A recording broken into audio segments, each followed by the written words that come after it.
Yo, yo, yo, yo, yo, yo. I like this beat.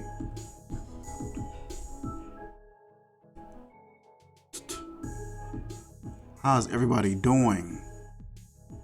It is Friday. I hope everybody's doing well, doing swell. All that jazz. Dun-dun, dun-dun, dun-dun, dun-dun, dun-dun. Today has been a pretty chill day for myself.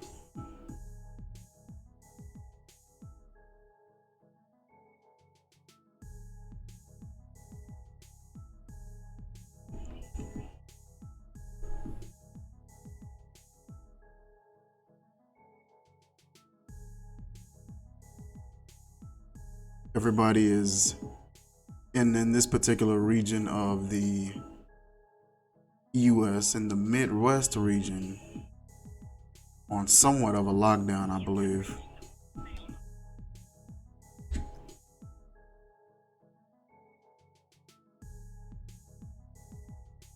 Turn this down a little bit.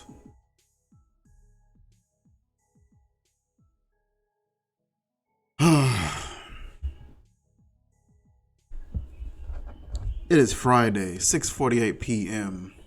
I'm chilling, got me a cup of coffee.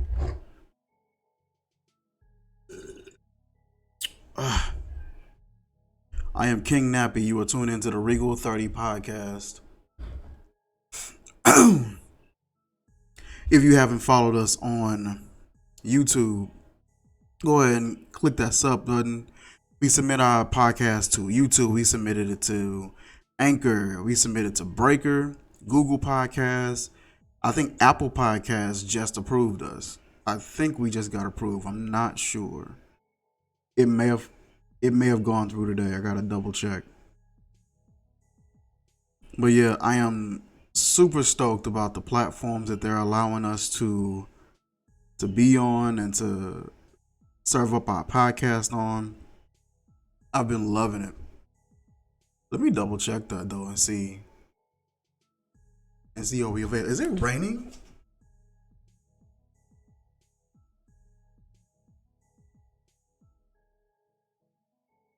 Is that rain or is that somebody's car?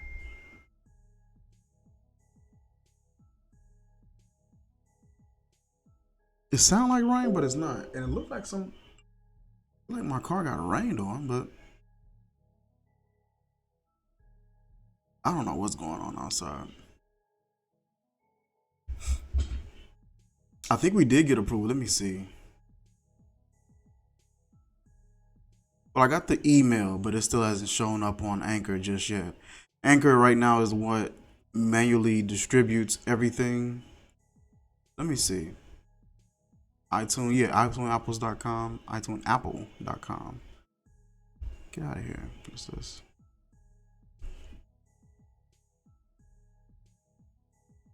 When you're able to access it with the URL below. Okay, I think.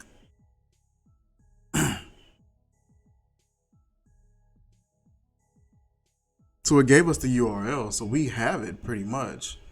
Let me check over here.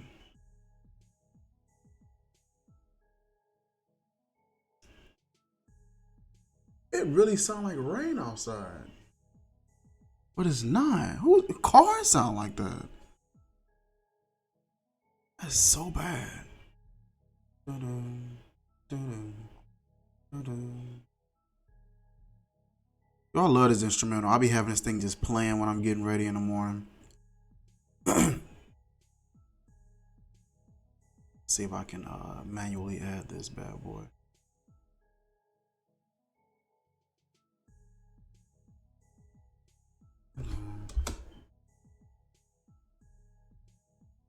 And it is added. Apple Podcasts. ApplePodcast.com. The Regal 30 podcast. The only two that they have manually left for us to check out is Castbox and Overcast. I'm not too sure about those. Let me know in the comment section or anything like that. But yeah, head over to our YouTube page. We, like I said, we distribute all the audio on these particular platforms from Anchor, Spotify, Apple Podcasts, Breaker, Google Podcasts, Pocket Cast, and Radio Public. But also check us out if you want to check out the video on YouTube at Naps and Nurture. NappsandNurture. That is on YouTube. We have all of our episodes on there. I know some of our episodes haven't been uploaded to the audio platforms just yet, just from 5 on up. So 1 through 4, we haven't been able to upload those yet. A few good episodes mixed up in there.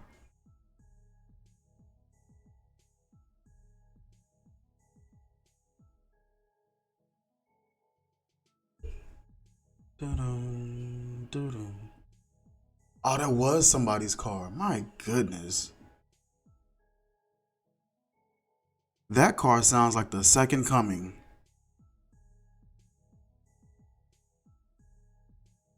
Goodness. Listen, I'm so glad I got this microphone. This microphone be canceling out a lot of like extra sound that is just not needed. And I've been enjoying it. I think it was a video my wife came up and was trying to tell me about something or hand me something or give me something. And my microphone didn't catch any of her audio.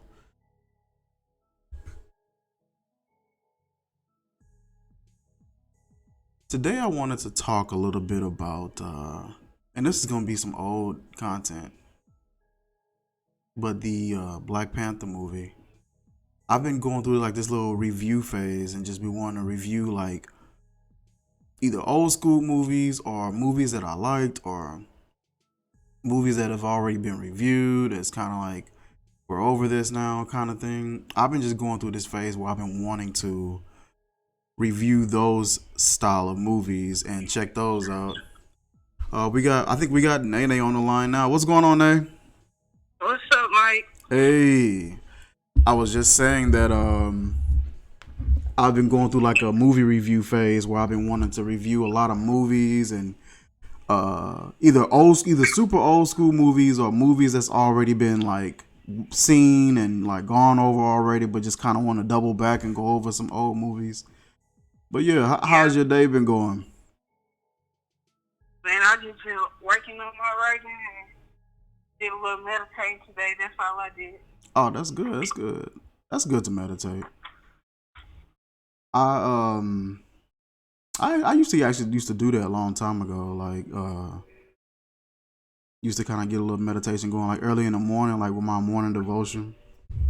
Yeah. I used to do that then.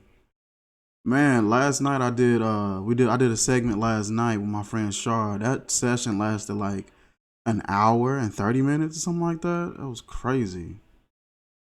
What y'all was doing? We was going over the corona. We was talking about the corona thing and how it relates to some of the biblical prophecies in the Bible and stuff like that.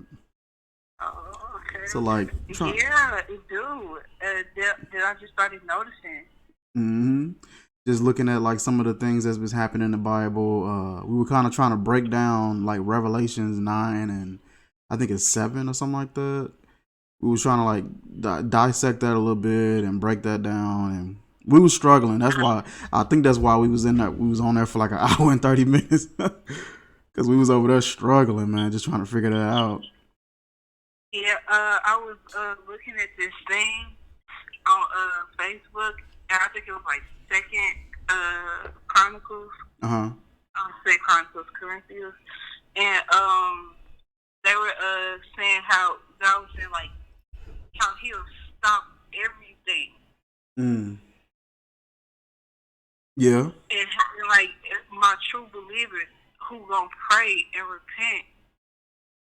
And that's when he was basically saying that I will stop everything that y'all are doing.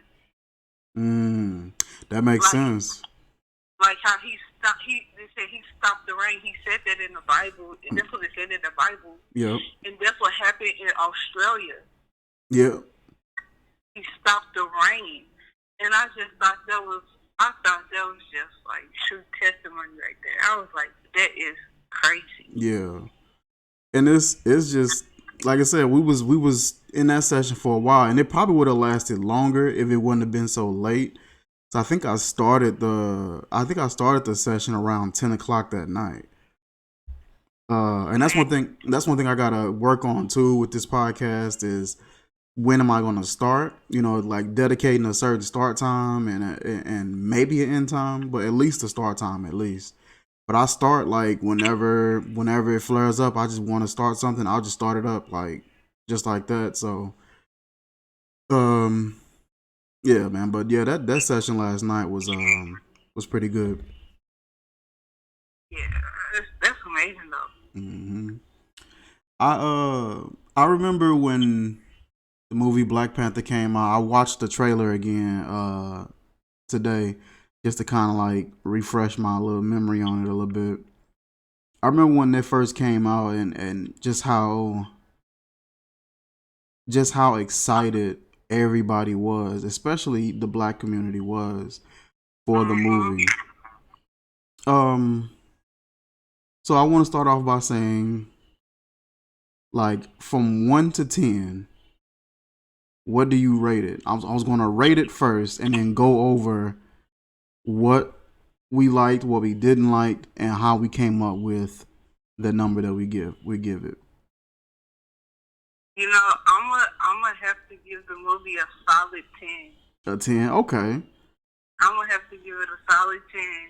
And I'm going to give the movie, I'm gonna say a 9.5. I'm gonna say a 9.5. I'll go ahead and start off.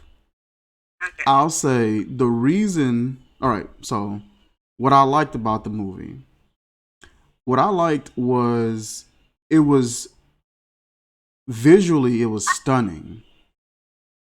It was a visually stunning movie for it to be, because Marvel does a decent job at having great visuals, but there was a certain feel and theme to this one that was just very visually, just a fresh environment and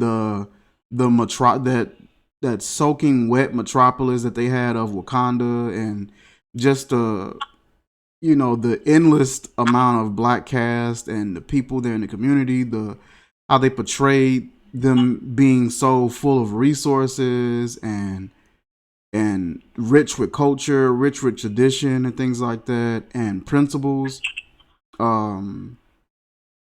Like I said, visually it was just a stunning movie. It was a lot of like scenes that I really loved.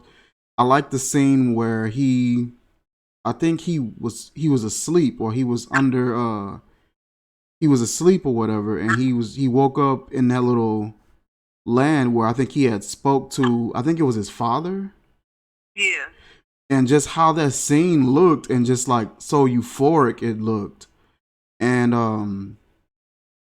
I was noticing that the other Marvel movies had like great visual moments, but it was usually like based off of the action. It was like either it was action going on and they had like some kind of crazy CGI thing going on. But this one, it was just a lot of moments where it just looked beautiful when nothing was really even happening. You know, people would be talking, and they just really did a good job at digitally composing that.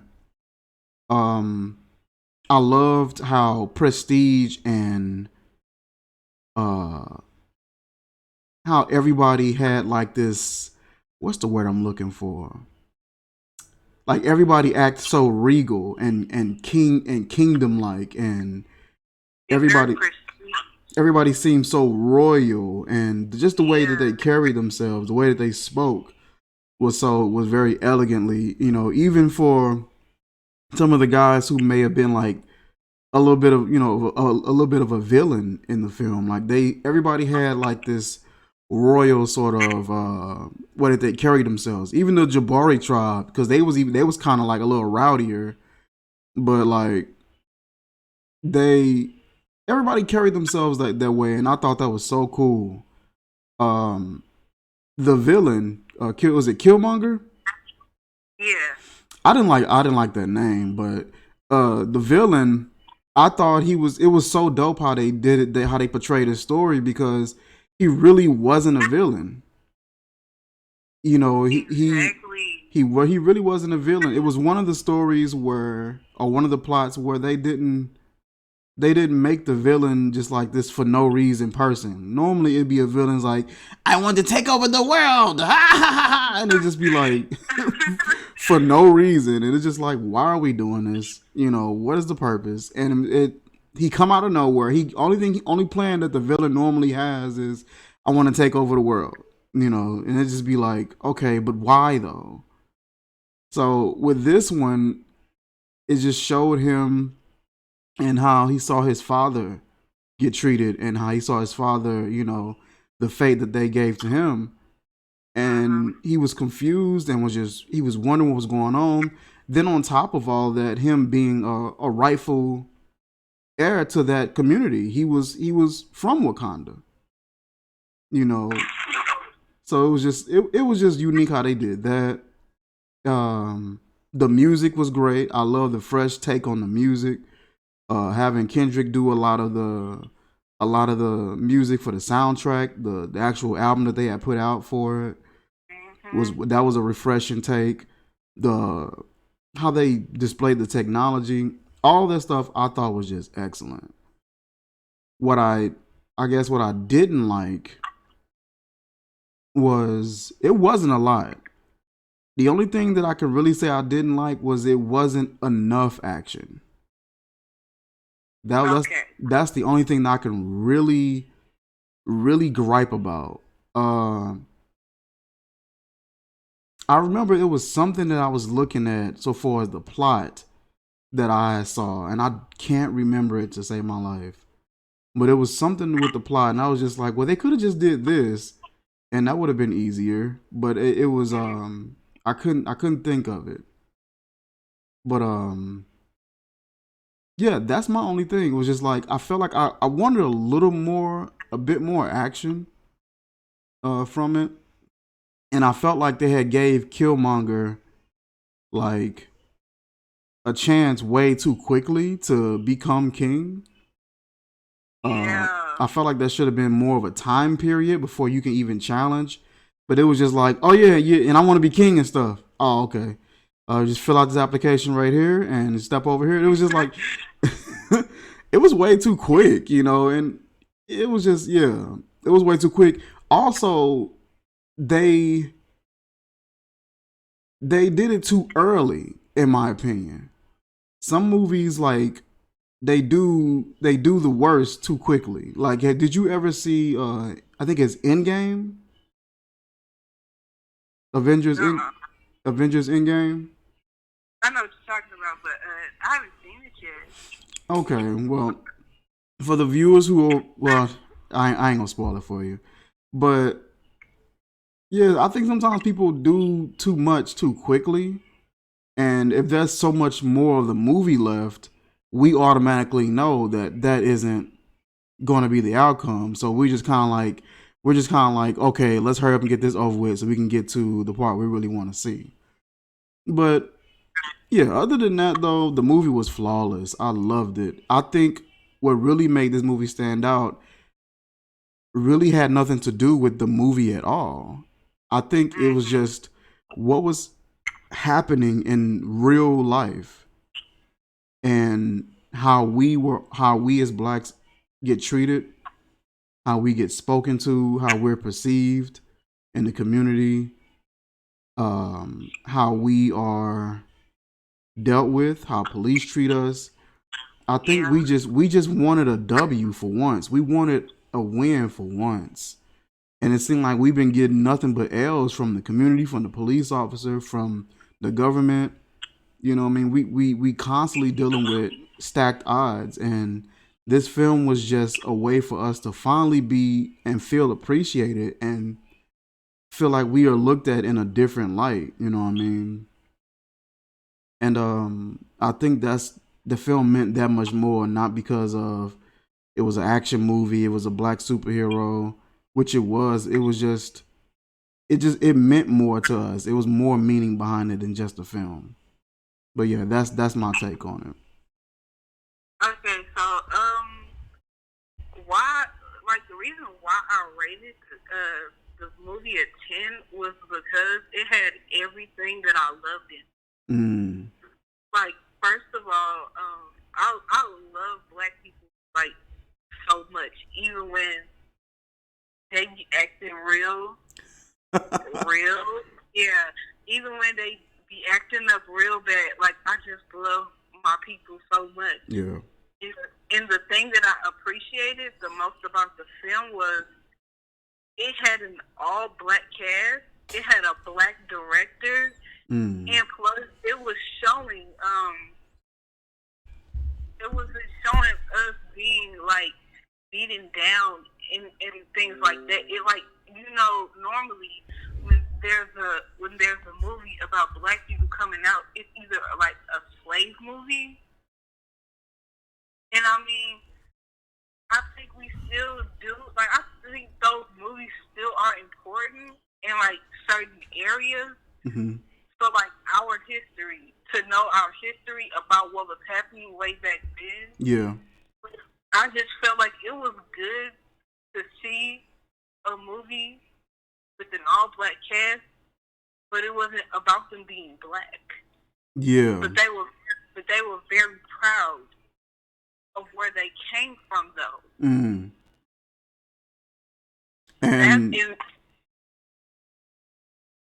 that's the thing.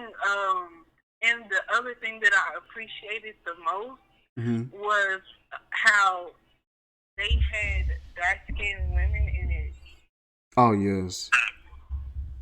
Because like you normally see a movie, and they have like if it's like four, like say if it's like four people, and they have to have like a black person, they'll have like normally like a light skinned person, like a light skinned woman.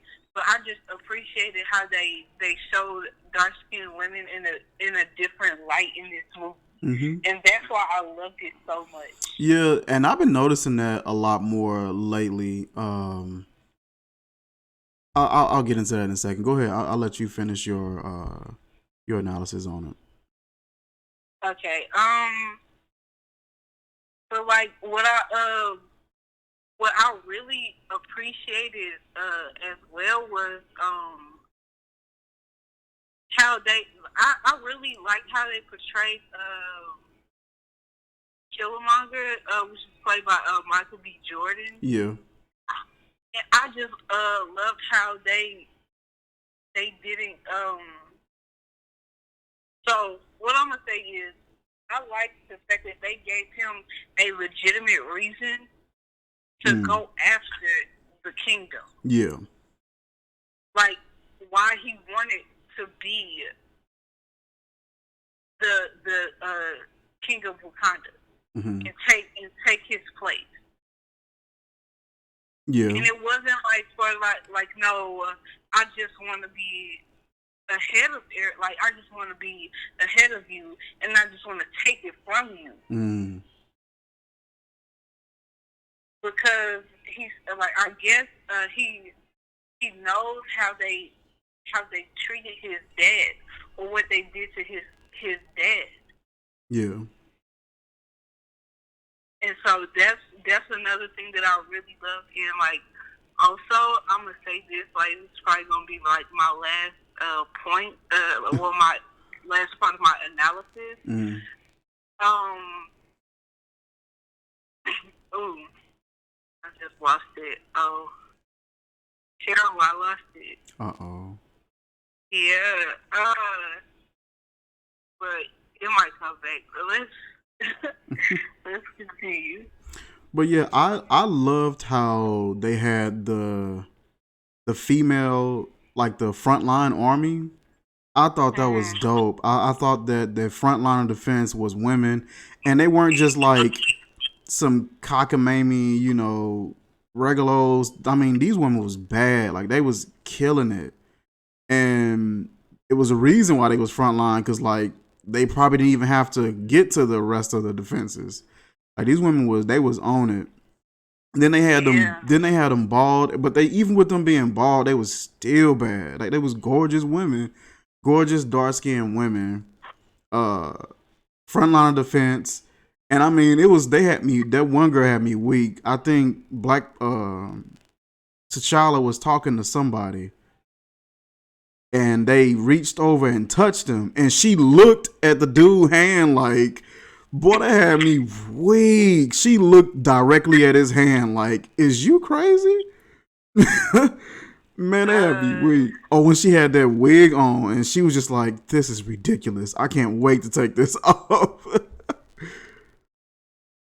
But it was like, I just thought that was dope. And I think a lot of films have been kind of finally coming around to that. Viola Davis, who's a phenomenal actor, like they always have her as a lead or a boss sort of role, chief or an executive sort of role, because she just has that commanding presence, man. And I mean, and just as dark as they come.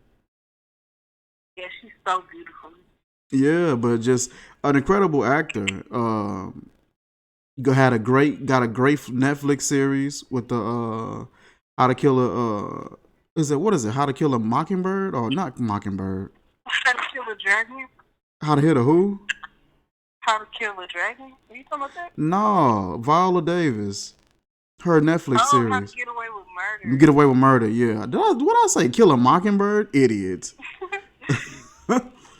But like, yeah, like just phenomenal. I've seen her in so many positions where she's like a chief or an executive or the boss of this or a head this. Like she does an excellent job. And then see her get a little versatile and do the movie Fences. I think you were talking about that. Yeah, that was a great movie. Yeah, I still haven't got a chance to take a look at it yet, but just seeing like the different roles that she's played and just seeing dark skinned women being appreciated a little more in film.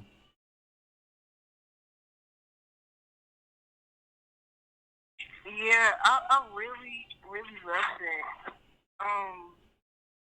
Only because, like, normally they would, like, I don't like how they used to present dark-skinned women because they will normally have them, mainly in the slave movie, Yeah. and women in the field.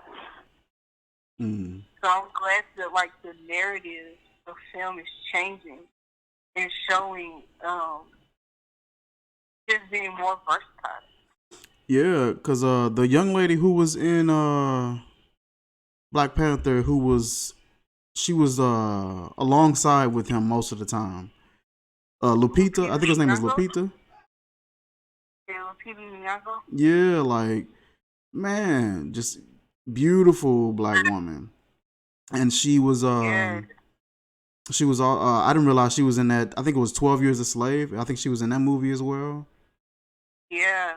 And just a beautiful black woman, beautiful black actress, and yeah, man, they did a phenomenal job. Had a phenomenal cast, and it just that movie just felt good to see. It just made you a little more proud to be black. And it wasn't a shot at anybody else. It wasn't a shot at any other race. It's just that was a W that we needed and we just enjoyed it. You know what I mean?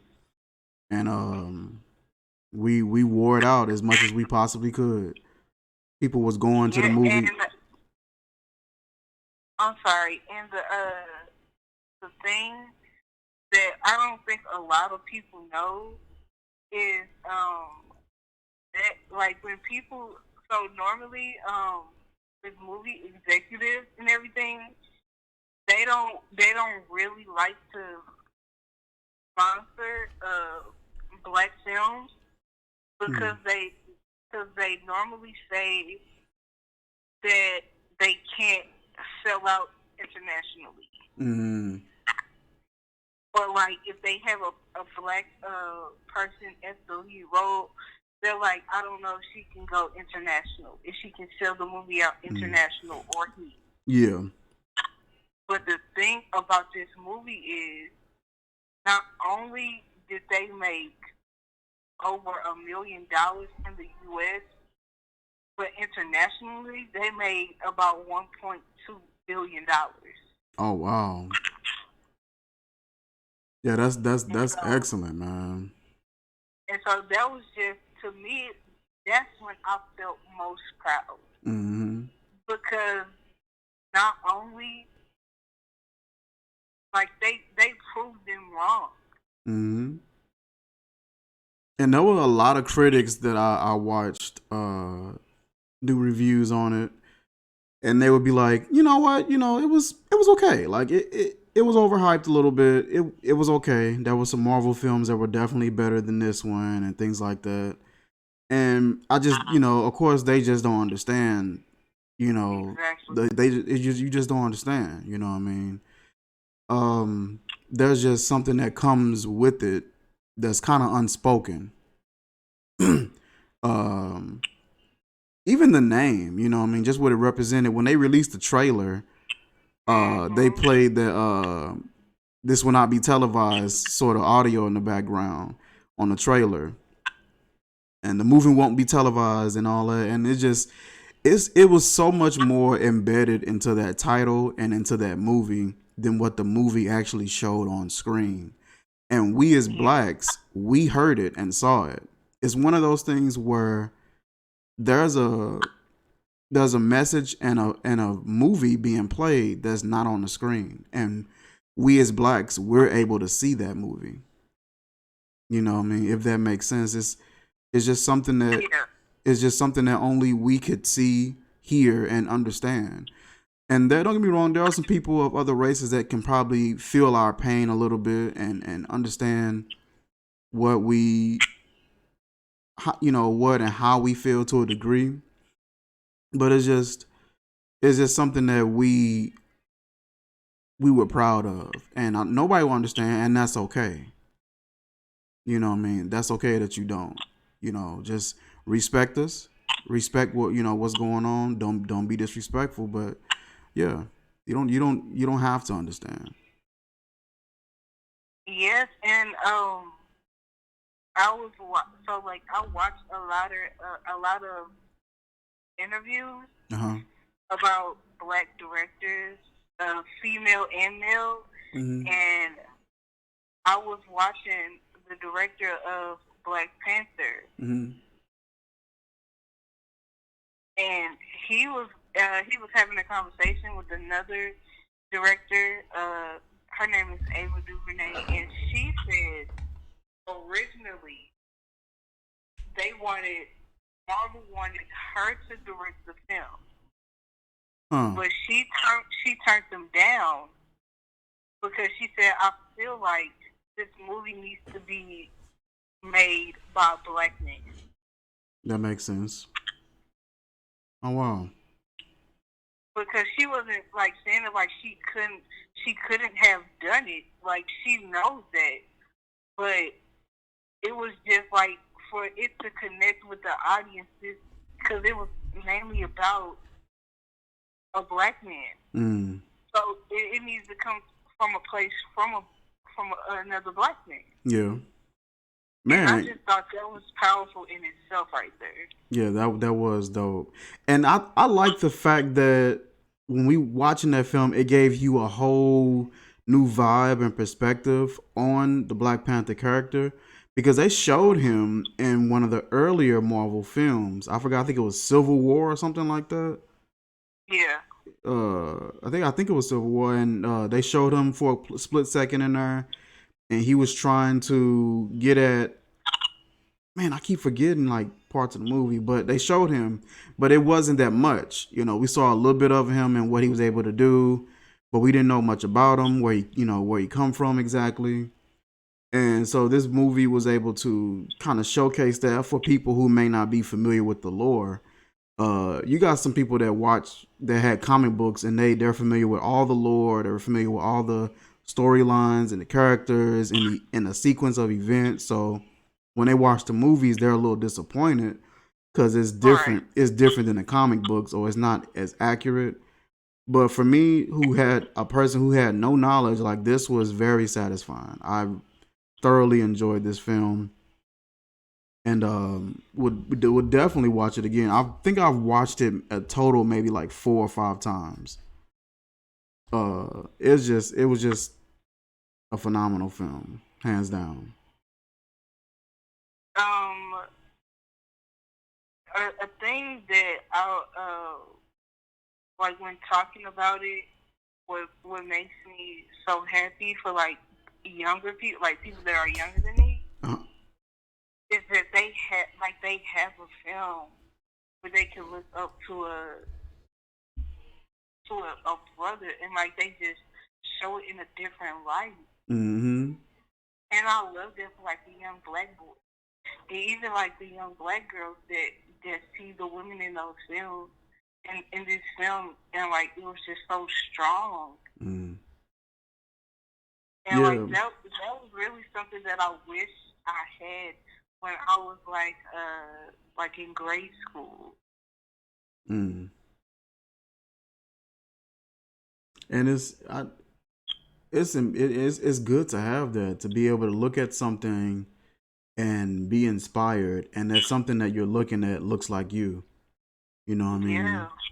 Um, and it's good that we have that film, and it's also good that we have like just everyday people, or even some celebrities that just how they carry themselves, they sort of market that behavior. Um, Over in Los Angeles, man, we end up losing two excellent men. Yes, You know what I mean? With Nips and Kobe. Kobe was one thing I was noticing about Kobe was like he was very professional. It wasn't a lot of times where I see him get out of pocket. I see him had a few little scuffles and fights in his career in the NBA, but for the most part, professional. Um, I saw an attitude flare up every here and there when he got frustrated, but that happens to the best of us. But just a textbook example of a professional basketball player who loved the game, and it showed. Uh, mm-hmm. it showed. People will say, "Oh, he a ball hog. He was selfish," but he was just hungry. And a lot of times, the people that was on his team, they weren't. So you would just see him just hungry by himself on the court with guys that maybe not have been as motivated, maybe weren't feeling it for real. So you would see him take over the game. So they would look at him and say, "Oh, you hogging the ball," but it's just he wanted it more. And when you want it that bad, it shows. Um, Had a dazzling career, plenty of accolades, 5 championship rings. Um, was one of the closest comparisons to Michael Jordan ever. You know what I mean? There's a lot of players who got great accolades and things like that. But so far as like who plays the closest, like Mike, and who resembled the most so far as their game, how they played, it was Kobe. Like and he even admit like I patterned my game after him. Like, that's who I looked up to. That's who I came in wanting to top and beat. Just a professional, and it it sucks that how he had to go, and but in retrospect now looking at it, it's just like, man, like he was professional, man. He carried himself with pride. He took pride in his work, and it motivates me to take the same pride in whatever I do. So it's Exactly. I mean, even with Nipsey, just how he was sort of like below the radar. Everybody in the rap industry knew him. It wasn't anybody in the rap industry that didn't know him. They knew him, but there was a lot of people, just listeners, that we didn't really have a clue about him. And he had music out there, and most of his music was ambition, drive, hunger. Like that was pretty much all he rapped about was ambition, drive, accomplishing goals, striving for more, reaching higher. Like I love that. because he didn't settle, and whatever he said he was gonna do, he did it. You know what I mean? It wasn't a thing of I'm putting out empty words or empty speech. Like, he would do it. He did a lot of community work in his community for Los Angeles, and Vector 90, the little program he had started with helping, inner city people develop business and develop entrepreneurship and connections and networking. Like, it was awesome, man. And it's just good to see, like, everyday people doing things that, you can look up to as a role model kind of thing. You know what I'm gonna say? Like, when I first found out about Nipsey Hussle passing, mm-hmm. like I felt it. Mm. Even though I knew of Nipsey Hussle, but I really didn't like listen to his music or like try to figure out what he was all about. Yeah. Which was my fault because I didn't know how great he was. Mm. And so when I found it, I was like, well, in respect, I'll listen to his music and I'll listen to what he has to say. Yeah. And when I like, now I listen to him all the time. Like, just earlier, like probably, I don't know, probably like an hour and a half ago, I was listening to his songs. Like now, it's like his songs are my motivation to get up. Man, I love that boy music. One of my favorite songs was that "Hustle and Motivate." Like, that was one of my favorite ones off of Victory Lap. One of my favorite ones. That one. It's another one called "I Don't Stress Out." I like that one. But it's just an excellent artist, and was just very underrated. And he was on his way. Like, I think he had got nominated for a Grammy. Yeah, he did. He ended up getting nominated. I think 1 year Cardi took it or something like that. But he didn't. He wasn't hating about it. He wasn't like envious and nothing like that. He was just like, man, that it was her time. Like, it was her time to get that. I can't even do nothing but respect that, because I know that I'm gonna keep grinding. I'll be next in line, kind of thing. And it was just like, dude just always had a good heart about him. Whenever he interviewed, he had such great gratitude. Yeah. He got such great gratitude. Him in London, I like their chemistry when they were together, and just how they interacted with one another. But he was one of them. You don't have many of those guys left. You know what I mean? He was one of the last few. And the thing that I wanted to finish saying about him was, whenever like I listened to him speak, he spoke like his voice was very distinct. Mm-hmm. Like, he had such a unique voice, and even though he from, I think he was from South Central. Mm-hmm. Yep. Like, the bad part, like, people still listen to him. Mm-hmm. And he was always speaking about how we should, as a community, better ourselves. Like, when he started speaking about Dr. Sebi. Yeah. Put Dr. Sebi in his song. That was just so amazing, and like I'm just grateful that his music is still here, and like his voice is still around.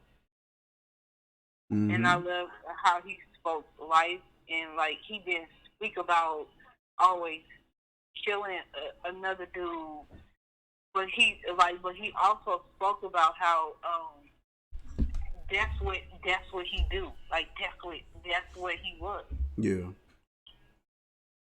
And it encourages me, because you see him, he was a good man that had a good heart.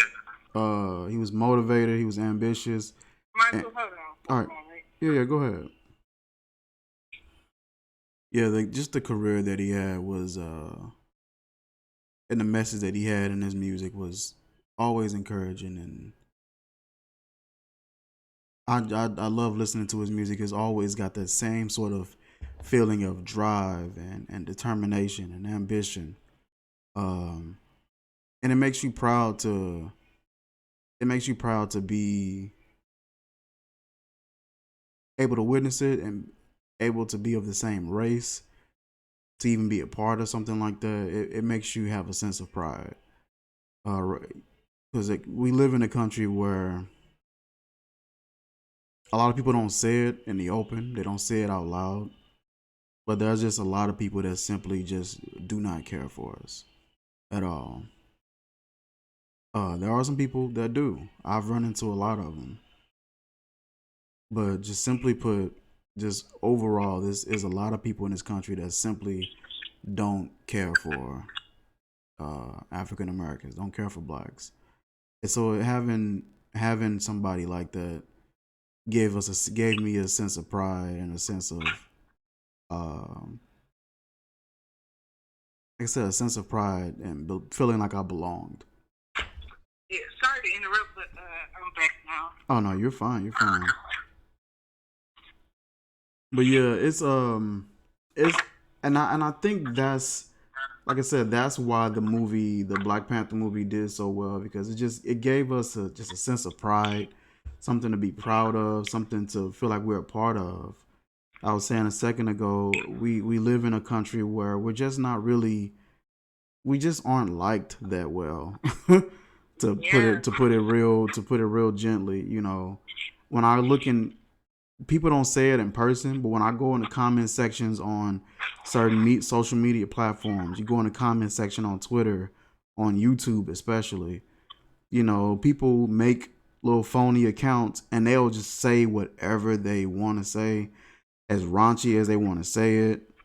And you'd be surprised, man, just how bad it is. People's thought process, and they won't say it in person. They'll keep their mouth closed in person, but behind closed doors in the basement where ain't nobody's looking, they'll say some of the most outlandish stuff, man. And being in a country where you don't really, where you feel targeted almost, it's just not a good feeling. And whites just haven't had that experience. You know what I mean? Or in America they haven't. And you know what? It's really sad to say, because when you see certain black people on TV, and if you follow them on Instagram or anything, people in the comments speak so much hate. Yeah. It's this woman named Amanda Seales. It seems like everybody does not like Amanda Seales because they say she speaks too much on racism and things like that. And I was but if nobody else is doing it, she is, because there are still situations that are going on in this country that haven't been solved yet. Yeah. And it's not like we're not we, but people that are not of color or that are not black. It's if you don't acknowledge it, then what is it? Yeah. And then one thing I've always said as well, with however good our country does, the United States, however good we're able to do with whatever we're doing, whether it's production, whether it's generating income, our entertainment industry, our sports industry, technology, our workforce, police department, whatever we're doing, however good we are at it, if we actually learn to allow people to be themselves, not mistreat anybody, let people be who they are, have their traditions, and respect one another, treat each other with respect, the country would do so much better. with having this hatred kind of having this hate sort of mindset, that's exhausting. And it costs money too. That stuff, having that kind of mindset and that kind of perspective, it costs you money. You end up wasting more time. You don't get as much production. You don't get as much um, morale out of companies and out of organizations that you could if you actually show respect to one another. If you actually show respect to this race or that race. We as blacks, when it comes to racism, you really don't hear the term racist blacks. Yeah. You don't. That's a term that you really don't hear. You do get some, but they tend to be older, and the reason that they're racist is for a very understandable reason. They parents and even themselves probably directly went through some of the things that me and you were speaking about. Fortunately, me and you, we never had to deal with some of the things they dealt with. We deal with things, now that are, similar with, the police being a little more, the police being, mistreating us, and just people within our community calling us out our names, something like that, or being profiled at a store or something like that. I've been profiled at stores plenty of times, and I understand why. You know what I mean? Somebody was just like, well, you just look intimidating. You just look like this. You look like that. So, like what? and I it's like, you know, it's just weird. But it's like we that's what we deal with, in our day and age. And with them, what they dealt with was just so much more worse and in your face. And there was nothing you can do, at one point. Now we can kind of rally and speak our mind a little more freely, even though we're still censored to a degree. But it was just so much worse. And black, like I said, the term black racist isn't something that's you don't hear that often. Black racism, for one, isn't really effective. White racism is way more effective than black racism. It was a professor. She was talking to a college group, and she asked the white kids, she asked the black kids that was in there. Yeah, I know what you're talking about. Yeah, but she asked them, and she was just like, "How has white racism affected you and your community and your family and your loved ones and things like that?"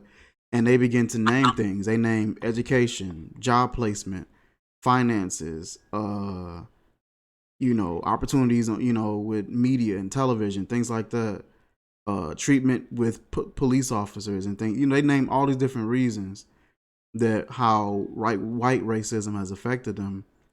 And then she turned and she asked the whites, well, how has black racism affected you and your community? And nobody had an answer. And I thought that was one of the few points that kind of just struck home for a lot of them that were in that classroom or in that particular lecture. Black racism doesn't really affect you guys. And when you look at us as a whole, we really don't care that much about what whites are doing.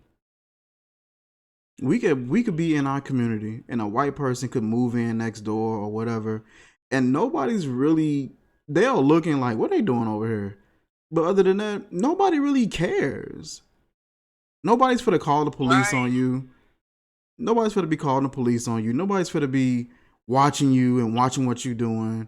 No one's for to be following you, asking you, do you belong here? Like, nobody's really gonna care. As long as you feel like you cool and you mind your business, you chill, we chill. You know what I mean? You get knuckleheads that are in our community every here and there. I'm gonna say every here and there. You get a lot of them. They'll just bother anybody, but they ain't got nothing to do with racism. It's just we as blacks, we don't care like that about what whites are doing. We be doing our own thing. But you can get a white community and a black person can move into it, and everybody will get bent out of shape. Everybody have a problem with it. Man, asking you, do you belong here? When I delivered for Amazon a while ago, I used to get a lot of stares and who are you? And, hey, can I help you kind of thing, and I'm just delivering a package. And they'll see the van and everything. They'll see the uniform. They'll see the van and still wondering who you are and why you here. Police officers will follow me through certain neighborhoods, or security officers will follow me through certain neighborhoods because they saw I was black and saw me riding around going to different houses. One guy stopped me and was just like, "Hey, I just I didn't know who you were. People were stealing from these communities a couple weeks ago, and I was just double checking. It's just weird, you know what I mean? It's just we're just not, we're just not. I don't know if I want to say we're not as racist because, like I said, it's just that I don't know if that sounds right, but we just don't care like that. What I would say about that is when I was in maybe my sophomore year, I had this really incredible teacher, and like she's black, and like she's like black and proud, like through and through, you can tell. Mm-hmm. And she just loved to talk to us about us being us, because I went to a predominantly black high school. Uh-huh. It was maybe like one or two white kids out of the whole school. Uh-huh. And even when I think there was like one white kid in our class for like a semester, even with him being in there, like she was still like just through and through black and proud. Mm-hmm. And she would always say that black people can't be racist, and like, yes, hold on, yes.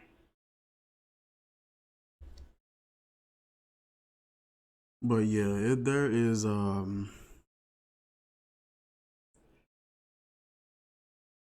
there's just like I don't know, it's just a disconnect in this country. We're still sort of stuck in this whole race thing. And to be honest, the agenda, to be honest, the agenda that the government and that the elites may have for us or for the country has nothing to do with race. It has nothing to do with color, none of that. It's an entirely different agenda that's taking place, and race has nothing to do with it. All that's going to go out the window. And I think we've been focusing on that for so many years, and it's just time to let that narrative go.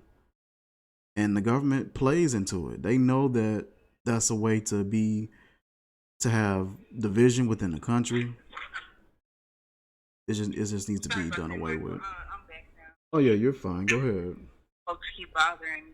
I don't know why. It's all good.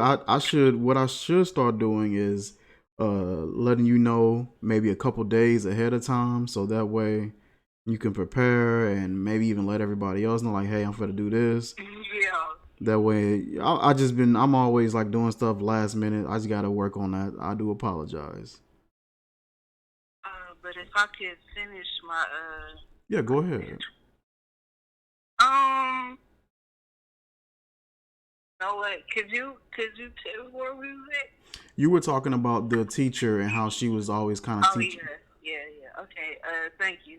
Mm-hmm. So my teacher, her name is Miss Dyson. I'm not gonna say her first name. That's fine.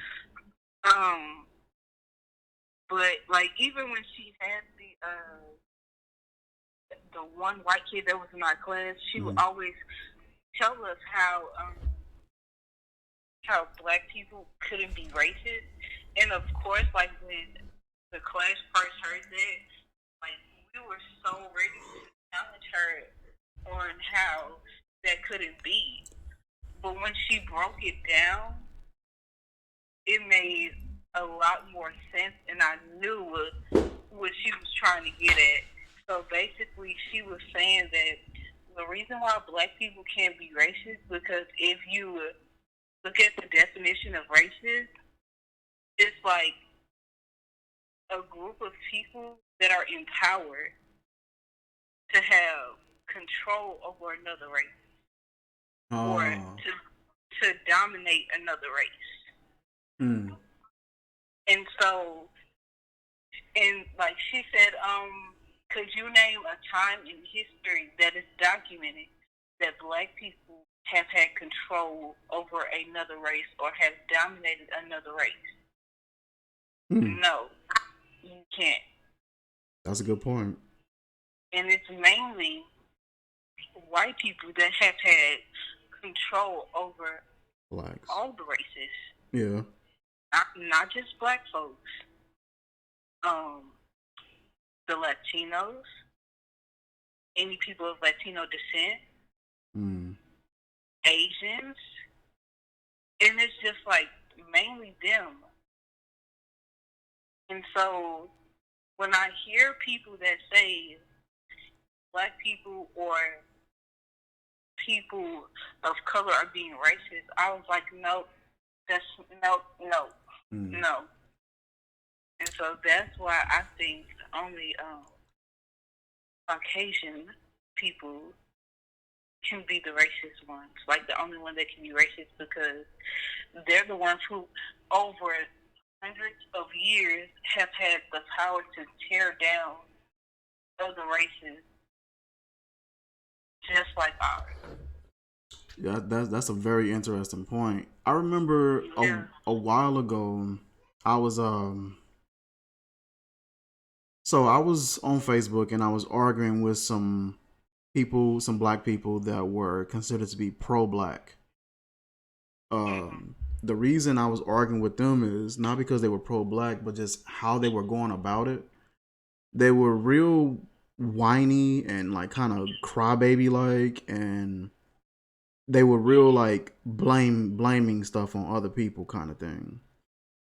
Now I'm all for recognizing history, recognizing what's like actually happened in real events, and just stating and observing what actually happened and stating the obvious. I'm all for that. But it's a certain point where we crutch ourselves blaming whites. You know what I mean? Yeah. And I see a lot of them in those groups do that. And it's a difference between having pride in being black and having hatred towards whites. That's a two entirely different things. When you look at Malcolm X and the movement that he was able to inspire, and you look at the groups and organizations like the Black Panthers and how they were able to do what they was able to do, and the great things they were able to accomplish, and then you see the fall of the Black Panthers.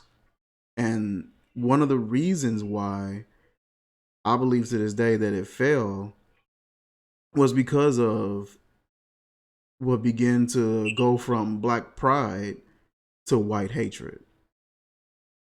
And that's what like I just really want to make this point. Yeah, go ahead. Because that's what a lot of people don't seem to realize when they say they're all for black people is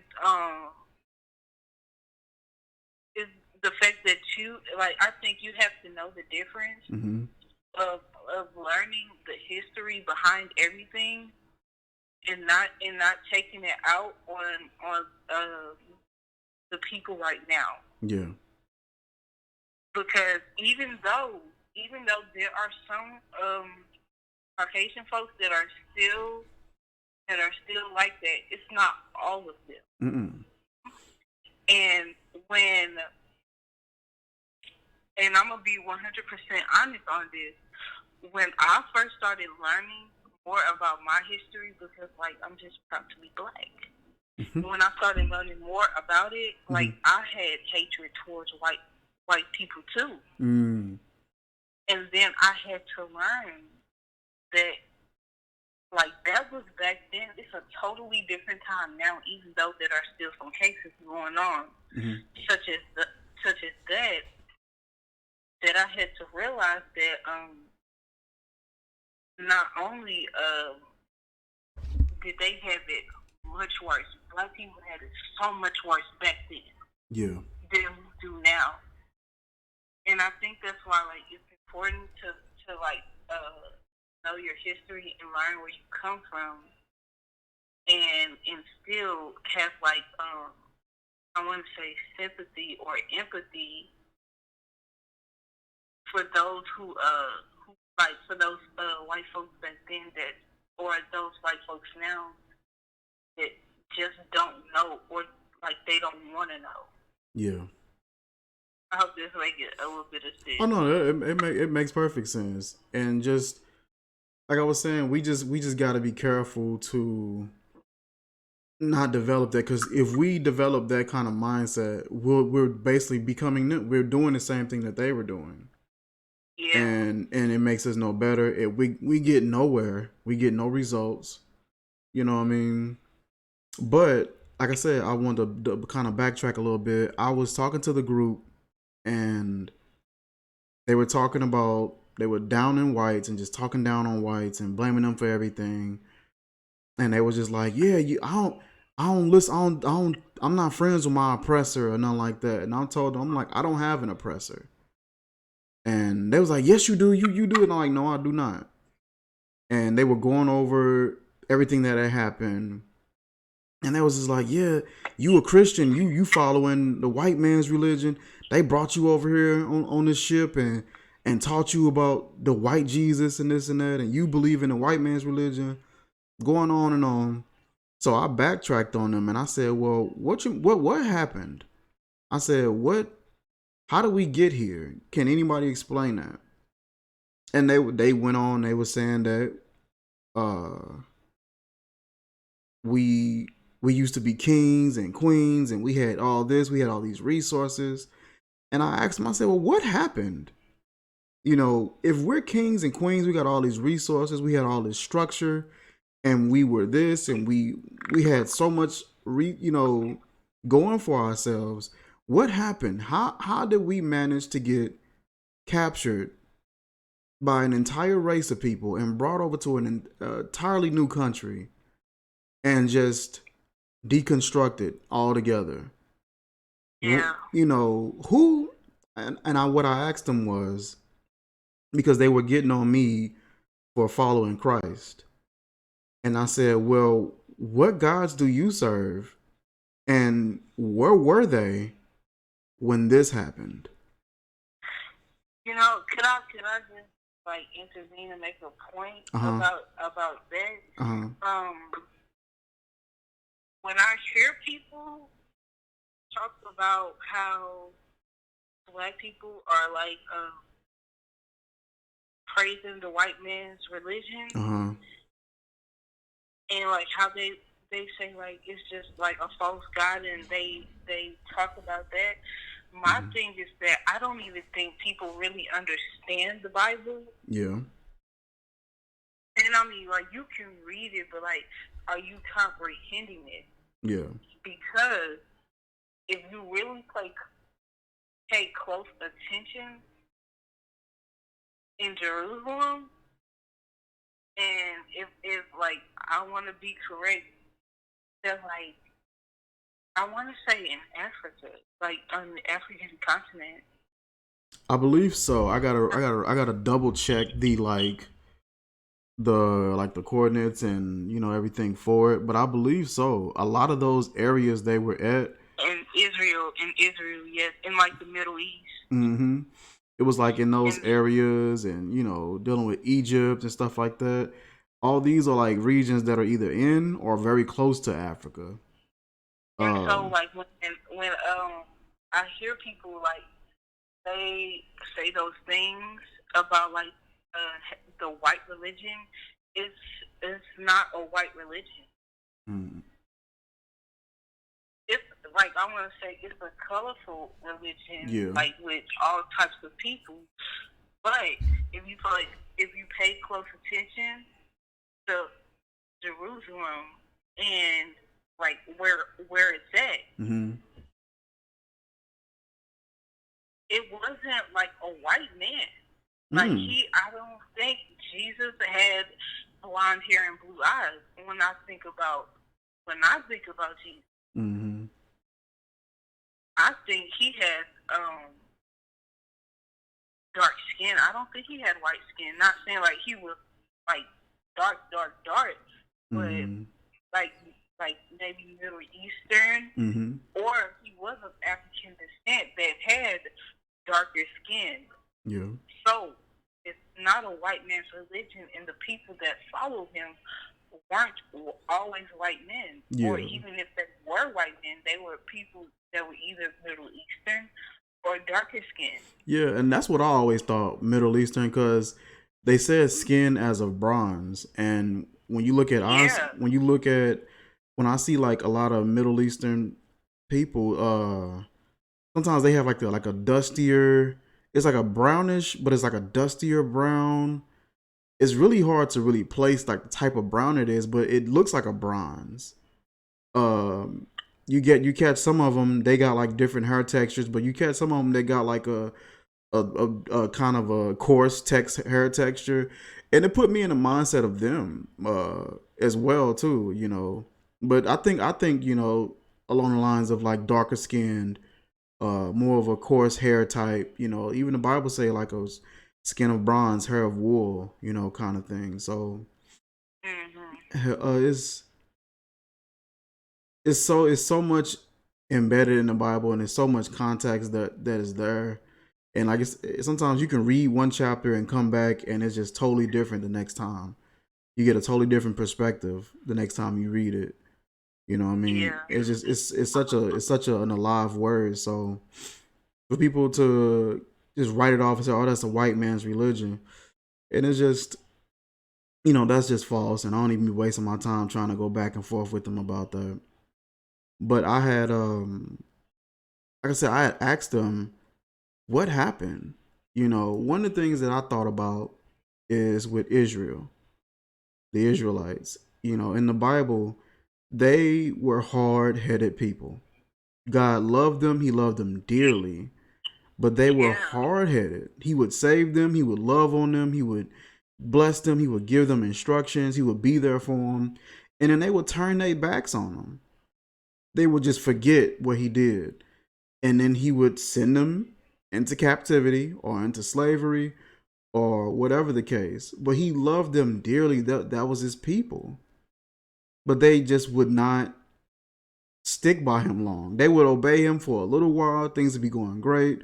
And then they would just kind of, just human nature would kick in. And I would notice just human nature a lot of times used to resemble a lot of the Israelite stories. But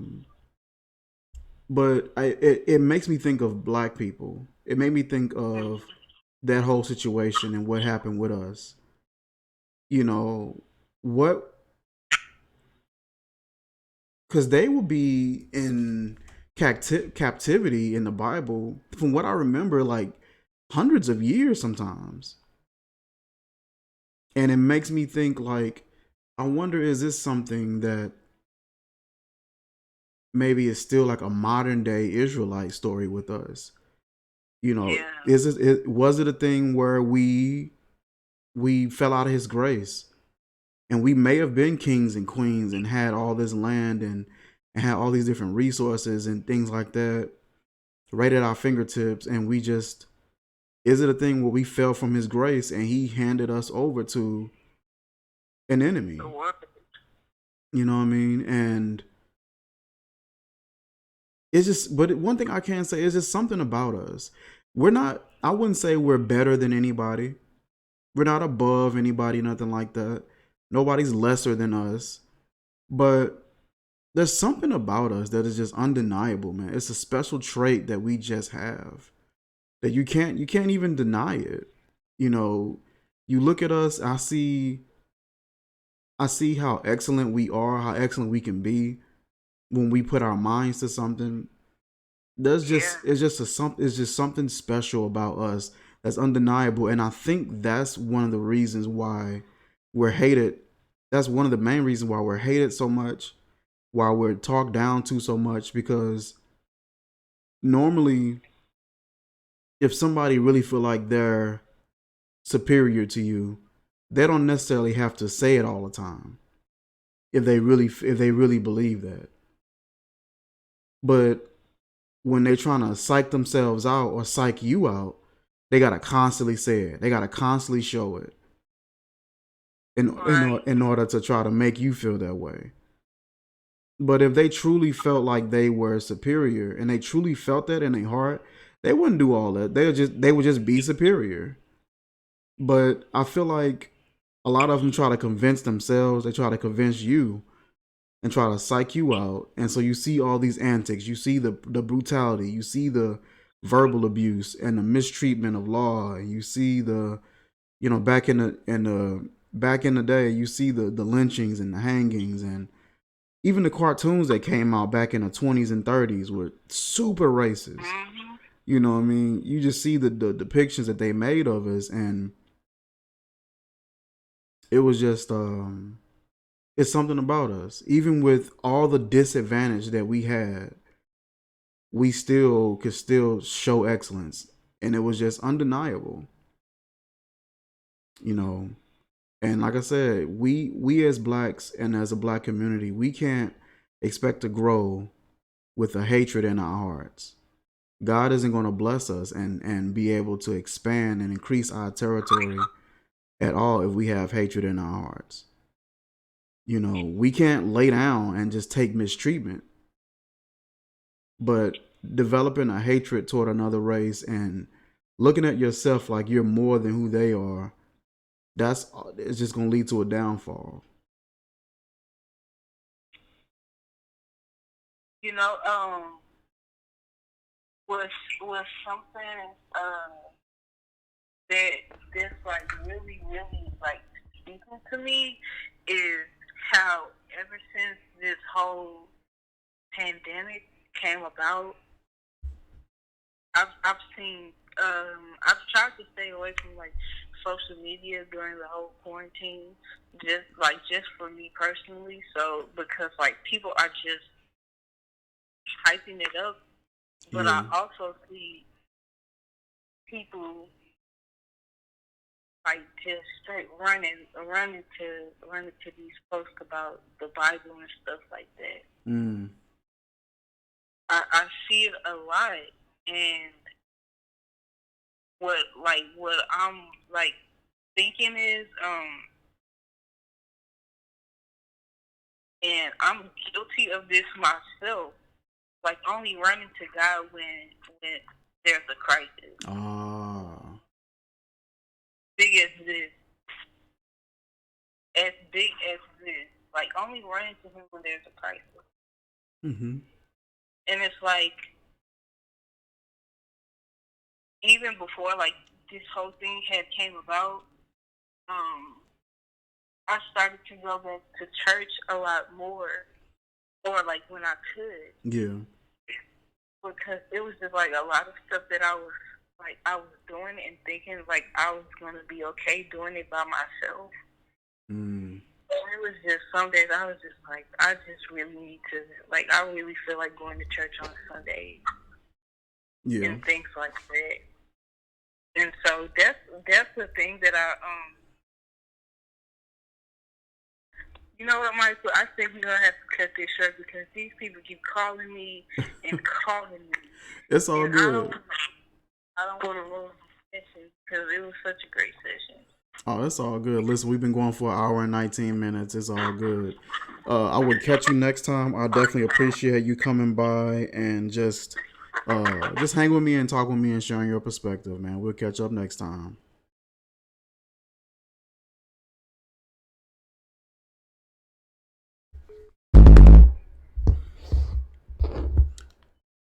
And that was our my good friend Nene. She up and coming film director has a lot of good perspectives on things and thought processes on things.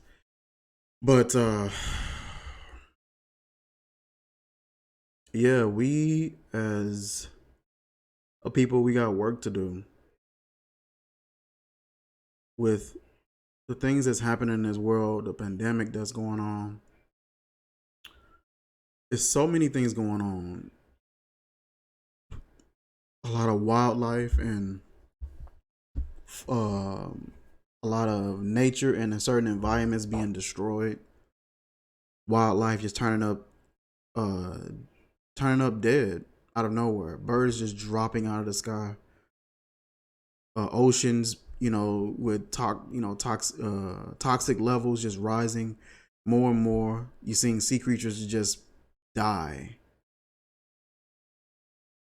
Um,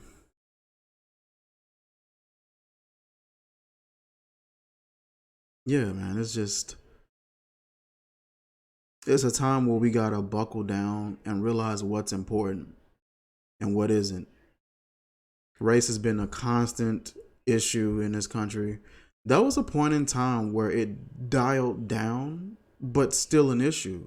Dialed down or up or whatever, still an issue. Lately, it's been ramped up. It just seemed like it's just been somebody literally turned the notch and just turned it up. The government, I'm always kind of going back to the government and going back to elites, people in high places. Um, because these guys are smart, they're clever, they're not, they don't do things for no reason, and they don't allow certain things for no reason. They're always thinking uh, years and years, even decades ahead of what's actually happening, which is why they're able to stay far ahead so far as their planning. But I'm always looking and seeing what they're up to and trying to piece things together. There's a reason that that narrative of race, whites and versus blacks, is something that's still ongoing. There's an agenda, like I said, there's an agenda, man, that they have for the world, and it's easier to accomplish that agenda when everyone is divided instead of united. What they would want to do is unite people on their terms, and it's different when it's done on their terms. Um, I'll probably save the details for that for a different segment. I spoke a little bit about that when on our former episodes. I want to say, what episode was that we spoke on that? I spoke on that so far as like a possible agenda. Yes, that was an episode 10. One world government, uh, a potential agenda. And we always heard about it, the new world order, one world government, one world currency, and things like that. We've always heard of it, but I think it's really close. Like they're setting the dinner table for that particular dish, so to speak. But yeah, we as blacks, we got to do better with just how we treat one another. It's just we can't expect anybody to do anything differently if we can't do anything differently. If we do the same thing, they're gonna do the same thing. Whites, you have to. For those of you who are racist, for those of you who do have a mindset that you are superior to anybody, when you get that sudden urge to feel that, be that, express that, say that, think that, just do yourself a favor and don't.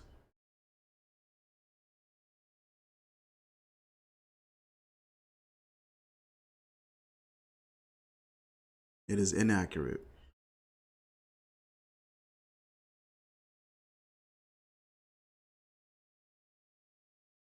We just gotta do better as a people. I don't think we appreciate others the way we should at all. Everybody look at other people as another race, and we objectify everybody and minimalize everybody, put them into one small box.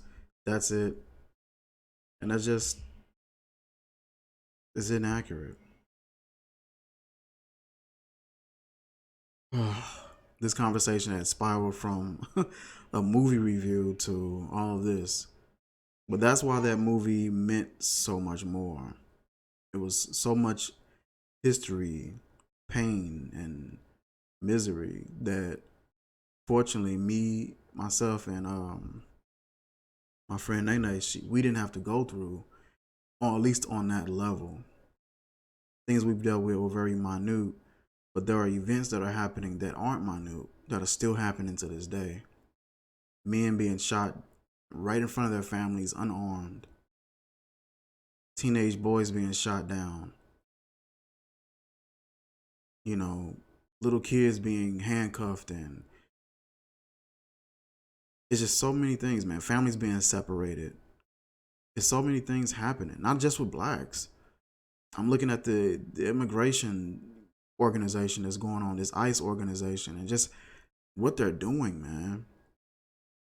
They suspended all, I don't say all activity, but so far as deportation, they suspended most deportation because, of course, you got to travel. You got to activate traveling plans in order to deport someone. And they suspended most of those, like for the misdemeanor things, unless that person committed a crime or some sort of felony or something like that. They're just suspending deportations on any illegal immigrants. It's just the way we treat people, and then we think that it doesn't come back on us, and it does. It does in ways that we don't expect, we don't anticipate. A lot of times we feel like it's only going to affect us if it does, and it doesn't. Sometimes it affects your children, your spouse, your family, a family member that got cancer or a tumor or dealing with an ailment, lost their home, dealing with natural disaster. We feel like some of this stuff just doesn't bother us or it don't affect us because it's not affecting us directly. And we're wrong. Our decisions affect us and people around us. We got to be accountable for what we do. We have to be better. No excuse.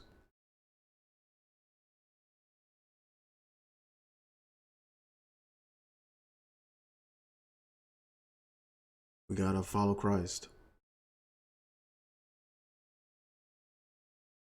No disrespect to anyone else. He is living. He is true.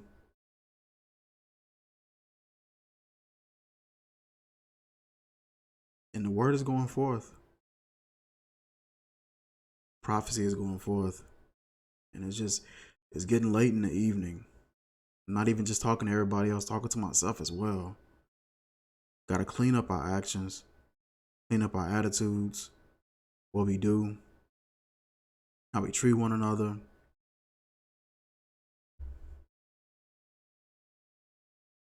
Tomorrow they'll be starting a shelter in place order for the Midwest region, Illinois.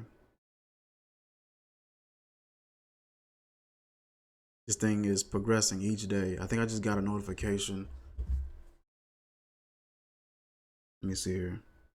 First confirmed coronavirus death in St. Louis. That was sent to me 9 minutes ago.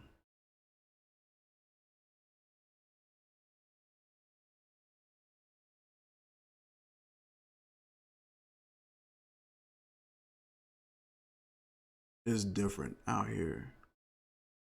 I think a lot of us really want to just label this as a flu and overreaction, and it's just not. It's different out here, yo. There's a shift that is taking place. And a lot of us are still in yesterday. A lot of us are still sitting and posted up in yesterday. You see that happen a lot too with Katrina. When Hurricane Katrina hit, there were people who really just didn't take it. That's because they've dealt with, seasonal things like that before, and it's like, oh man, we'll be through, we'll be all right, we'll live through this. This ain't gonna phase me. I just think this plenty of times, and they come and they go, and people just didn't believe that this was gonna be this bad, and it wasn't until it was too late, and you had so many people on top of their roofs of their homes, and I think they were at that moment where it's just like, okay, yeah, this is different, but now it's too late. Now you have to depend on someone else to help you because you didn't properly prepare and you didn't use wisdom.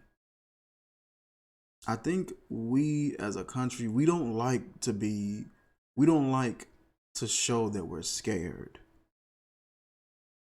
So when you see someone preparing for disaster, they look at it and they think of that as that's a form or a way of me being fearful or scared. And it's not. It's you taking proper preparations to make sure that you're okay tomorrow.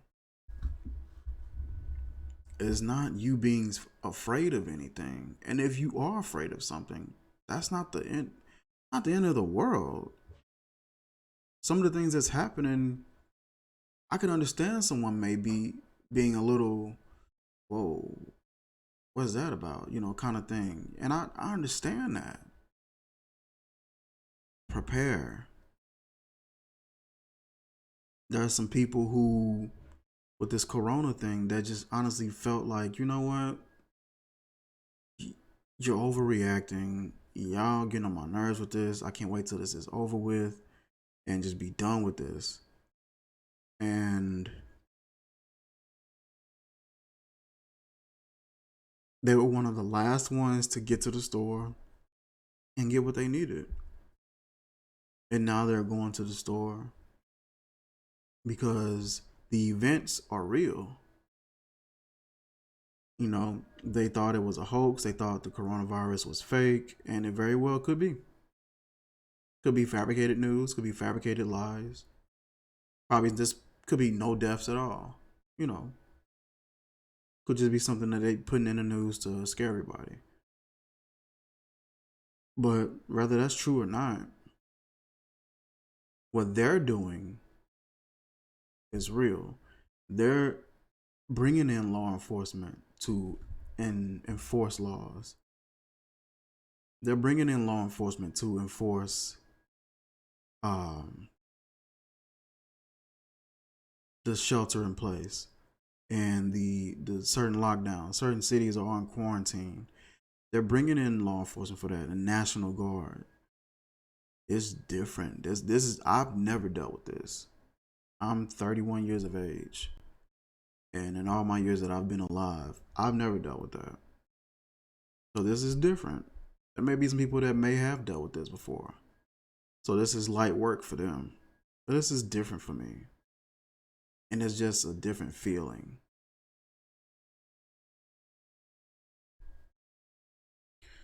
I'm not going to give you the whole repent so that you don't go to hell and things like that speech. I'm not going to give you that. But get a relationship with him. Talk to Christ. Talk to him. Talk to God. Get a relationship with him. Slow down.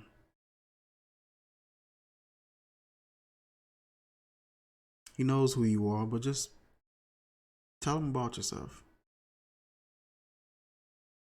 He knows exactly who you are, but reintroduce yourself.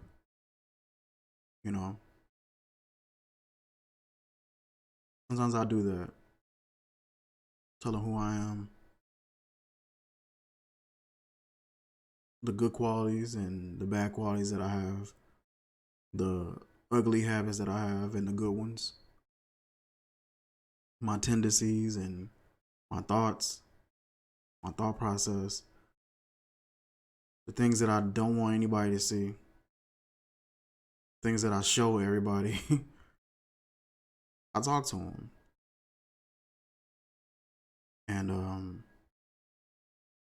that's our relationship, man. You got to get a relationship with them. It isn't a perfect relationship. It definitely could have its improvements. But that's what he wants. He wants a relationship with you. Spend time with them. He speaks to you, you lean in, you listen.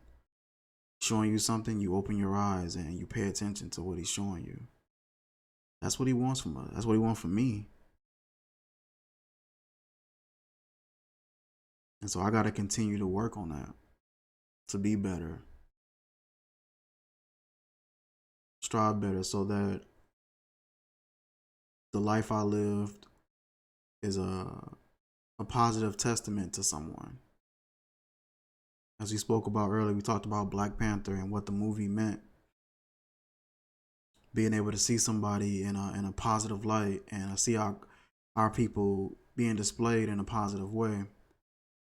It was encouraging. And then we think about real life. There were people in real life that showcased the same thing, you know. And when they went on and passed away, however the case, that's the testament that they left behind. That's the story they left behind. So what are you going to leave behind?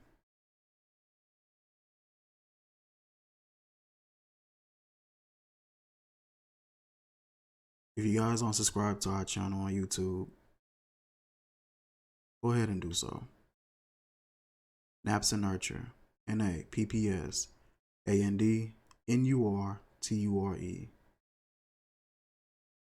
Like, comment, share, subscribe. Share with a friend. I appreciate you guys tuning in. If you guys stuck around this whole time, God bless you.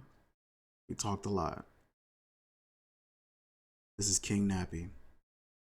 This is the Regal 30 podcast. Peace.